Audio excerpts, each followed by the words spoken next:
I'm kind of a punk when it comes to... Omari Hardwick's biggest fear may surprise you. And we've got the stories that define the week. It's time for People in 10.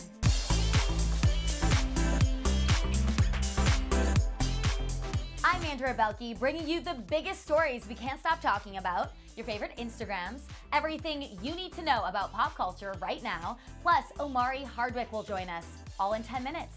Let's dive right in with the first 5, starting with the biggest couple news of the week. Shelton proposed to Gwen Stefani, and she said yes. Blake and Gwen getting engaged was really no surprise. They've already treated each other like husband and wife, so now they're just making it official. Officially adorable. Let's take a look back at some of their cutest moments, like that engagement announcement. It was a really sweet Instagram post. Gwen just said, "Yes, please," and then Blake thanked her for saving his 2020 and the rest of his life, which was so sweet. These two are always sweet together. Remember this tour bus serenade? Turning me on, turning me on. They're always cheering each other on. When Blake won Sexiest Man Alive, Gwen was sure to call her man perfect. And they're especially perfect when they sing together. They even won Best Collaborative Video at the 2020 CMT Awards for their duet, Nobody But You. I don't wanna love nobody but you. But that wasn't their first collab. They stole our hearts back in 2018 with a Christmas duet. You make it feel like Christmas. Blake and Gwen are always just laughing and having such a great time, and you can tell that they just have so much fun together. We hope these two will be making music together for years to come. Now, onto the Instagrams you've been loving this week. Voting edition. Strut it out, walk a mile, serve it ancient city style. Lady Gaga dropped off her ballot in style, rocking metallic pink platform boots and the chicest accessory of all, a mask. Kerry Washington brought her dog, Josie B, with her to the ballot box for moral support. And she's sporting a very patriotic manicure, so on point. New mom Gigi Hadid voted absentee with her daughter at her side, while Snoop Dogg took fans along as he voted for the very first time.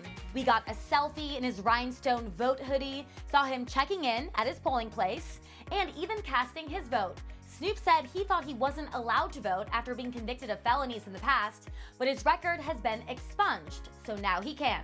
It's also Selena Gomez's first time voting. The 28-year-old says it wasn't until this year that she felt like her vote actually counts. She also went live on Insta this week with Timothée Chalamet while he waited in line to vote early in New York. And rounding out our list of first-timers, Canadian-born Ryan Reynolds voted early with his wife, Blake Lively, after reportedly becoming an American citizen several years ago. All right, now let's take a peek inside this week's kindness issue of People. We are learning more about Kamala Harris and her husband Doug's partnership, including how he plans to support her if she and Joe Biden win on Election Day. I'm her husband, that's it. She's got plenty of great people giving her political advice. I'm her partner, I'm her best friend, and I'm her husband. And that's what I'm here for. I'm here to have her back. A very supportive husband right there.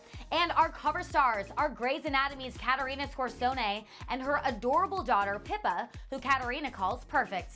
But the mom of 3 admits that after Pippa's birth, she had to throw any assumptions out the window, both about her daughter and about parenting a child with Down syndrome. And you actually have to encounter them with kind of a soft curiosity, where every moment you're like, who are you? What a gift this moment is. What a gift this day is. And so it's wild. It's pretty cool. For more, watch our full People cover story special on PeopleTV. This week, Chrissy Teigen shared new details about her pregnancy loss at 20 weeks. In a heartbreaking essay, Teigen remembered the moment when it was time to say goodbye to her baby Jack. At first, Chrissy said she cried a little, but then she became overwhelmed with grief. She says she went into full-blown convulsions and couldn't catch her breath. She called it utter and complete sadness. Teigen announced the sad news last month, posting a series of photos from the hospital, including some with her husband, John Legend. She says he was initially very hesitant about taking the photos, but she convinced him that she needed them. Now, Teigen has a message for the online haters who criticized her for posting the photos. Chrissy says she doesn't care that people responded negatively to the photos. She said she needed them to remember this moment, and she posted them for other people who have lived through an ordeal like this, or for people who might be curious what going through an experience like this would be like. She posted them for no one else. And in more sad news, Jamie Foxx is mourning his younger sister, Deandra Dixon, after she died at 36 years old. A source tells People Dixon passed away on October 19th. Foxx announced the news this week, sharing a photo of the siblings together and writing in part that his heart is shattered into a million pieces. He called his little sister a bright light and said that he knows she's in heaven dancing with her wings on. He also remembered countless times that Dixon stole the show at parties, joking that she even gave her boyfriend Chris Brown a run for his money. Dixon previously revealed a desire to marry Brown, who posted his own tribute to Dixon this week, a photo of him kissing and hugging her, writing, "I never say goodbye, only see you later. Love you eternally." Dixon was born in 1984 in Dallas, Texas, and was named the ambassador for the Global Down Syndrome Foundation in 2011. Our thoughts go out to Jamie and his family at this time. Now we switch gears to some screen time. I am joined by Omari Hardwick, who may have played a character named Ghost in the drama series Power, but now he's looking to actually scare us with his new horror film. It's called Spell, and it is so terrifying. This, it stands for you. Whatever happens to it, happens to you. All right, so for these final 5 minutes of the show, I'm gonna ask you 5 questions, and for each question, I want a certain amount of answers. So for question number 1, I want 1 answer, for question number 2, I want 2, and so on. So let's get right to it. What is one thing that you learned about yourself or your family while quarantining together and spending so much time together? I learned that I am more patient than I thought. I was on their set, right? It wasn't my set, it was their set for about 8 months. And I kind of told the family going into it, I said, look, Papa's on your set, and I think you guys are going to struggle with me being here. And the kids didn't prove that to be the case, but definitely the person who made the babies with me proved that to be the case. Oh no. So I learned that I was bothering her a little bit too much in doing not what she wanted me to do or in not doing what she needed me to do. And equally again, it wasn't until around July that I got itchy to get back to work. I was pretty good for a while. I guess I was pretty exhausted. I needed a break. Now things are good between you two? Yeah, they're a little bit better.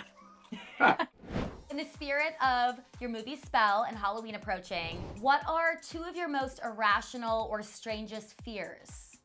I'm kind of a punk when it comes to cats. And shout outs to cats for being mysterious. The Instagram world has taught us that mystery is sort of out of the window. Mystique is fade, it's a dying art, but cats have maintained and held on to that iconic phenomenon called mystery, and it scares me a bit. I'm a little punkish as it pertains to cats. So cats is one, and then do you have another one? No, I'm all right. When you look back at all of the projects you've done, who are 3 co-stars that have left a lasting impact on you? What a great question. Look at you. Did you come up with these questions? I am proud of you. People 10, shout outs to People 10. Kevin Costner, we throw football in between takes. He talked about what he thought personality-wise would fit me when I got to that place of my career where I could choose. He talked about the genres of films that he could see me in. We talked about if I wanted to raise a family in LA or not. He gave me his advice to go to Colorado, where he had set up shop and built a farm and a life for himself, which ultimately I followed that advice, and I was in Denver, Colorado for a while. God, there's so many women. Janet Jackson, Loretta Devine, Felicia Rashad, Whoopi Goldberg. I gotta say those 4, no slights obviously to Gabrielle Union or Carmen Ejogo, Naturi Naughton. I mean, I've worked with just some heavyweights. I've been so fortunate to work with some incredible actresses, but those 4 in particular stand out in my mind. And then I would say movie 1, Anthony Mackie. It's a really stressful time right now with everything going on in the world. What are your 4 favorite ways to relax? My motorcycle. And you said, how's it going right now with your better half? Well, she has definitely relegated me to the neighborhood. So luckily it's a gated community and I can ride around the neighborhood. I cannot penetrate past the gates, but I can stay within that boundary. It's been too much rain lately here. I'm in South Florida presently, and so I'm sort of relegated to just thinking about the motorcycle. Gym.